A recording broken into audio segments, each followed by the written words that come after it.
IGP ordered FCT police to crack down on #FreeNamdi protesters on Monday, Sowore alleges.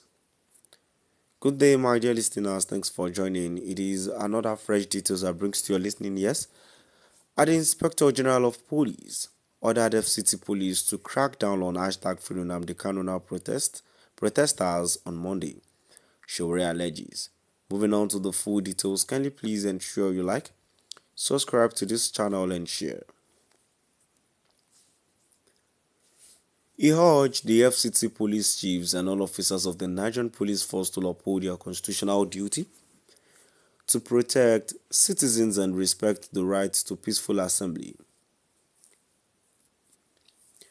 As preparations intensify for the planned Free Nnamdi Kanu protest scheduled for Monday, October 20, 2025, human rights activist and pro-democracy campaigner Omoyele Sowore has cautioned the Nigerian police force against any attempts to use force or intimidation against peaceful demonstrators.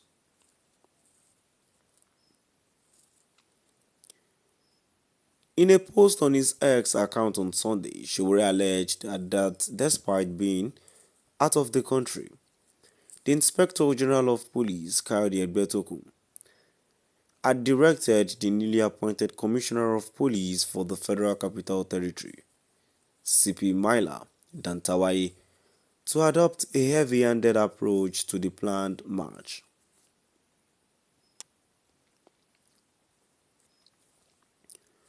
Even though illegal Inspector General Kayode Egbetokun has skipped town and is reportedly attending an international conference in the US, credible sources indicate he instructed the new Commissioner of Police for the FCT, CP Maila Dantawaye, to adopt a heavy-handed approach to tomorrow's peaceful #Free Nnamdi Kanu Now march, Sowore wrote.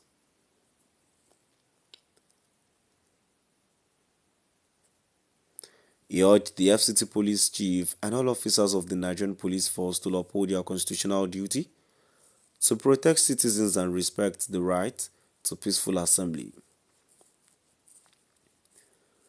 We are calling on CP Dantawaye and every officer of the Nigerian Police Force at Police NG to uphold their oath of allegiance to Nigerians, protect citizens and respect the inalienable right to peaceful assembly, he said. Sowore also warned against the use of excessive force or unlawful arrest during the march, stressing that any attempt at brutality would not go unpunished. Any use of excessive force or unlawful arrest will attract repercussions, he wrote. The Nigerian police will hold accountable those who attempt brutality swiftly. Times are changing fast and our citizens have been taken advantage of for too long. #Free Nnamdi Kanu Now. #MNK October 20. The planned protest aims to demand the unconditional release of Nnamdi Kanu, leader of the indigenous people of Biafra IPOB, who has been in the custody of the Department of State Services, DSS, following his abduction and extraordinary rendition from Kenya in June 2021. Sahara reporters reported on Monday, October 13, that Sowore had commenced mobilization for the planned October 20th #Free Nnamdi Kanu march protest at the presidential villa, demanding the immediate and unconditional release of the detained IPOB leader. Sowore, on Thursday, October 9, announced October 20 as the date for a protest march to the presidential villa, Aso Rock, Abuja, to demand the release of Kanu.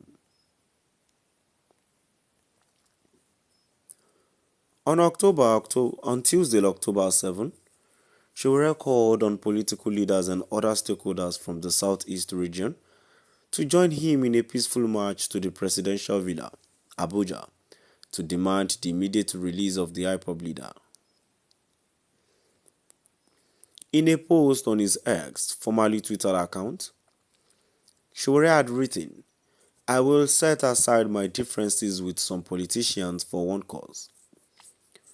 I challenge every politician or person of good conscience from the southeast who says they want Nnamdi Kanu released to stop the rhetoric. Time for action is now. Let's march to the Aso Rock Villa."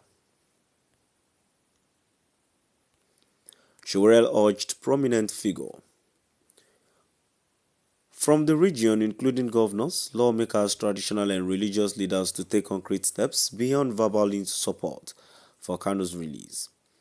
He specifically tagged Anambra State Governor Chukwuma Soludo, Senator Yinaya Labaribel, Abia State Governor Alex Otil, and former Labour Party presidential candidate Peter Obi, challenging them to join in the protest. Sowore stressed that the march would be peaceful and lawful, aimed at demanding justice and an end to what he described as the persecution of Nnamdi Kanu. My dear listeners, now I've come to the end of our today's news. Please do drop out the comment section and let's know what your view is all about. Thank you for listening.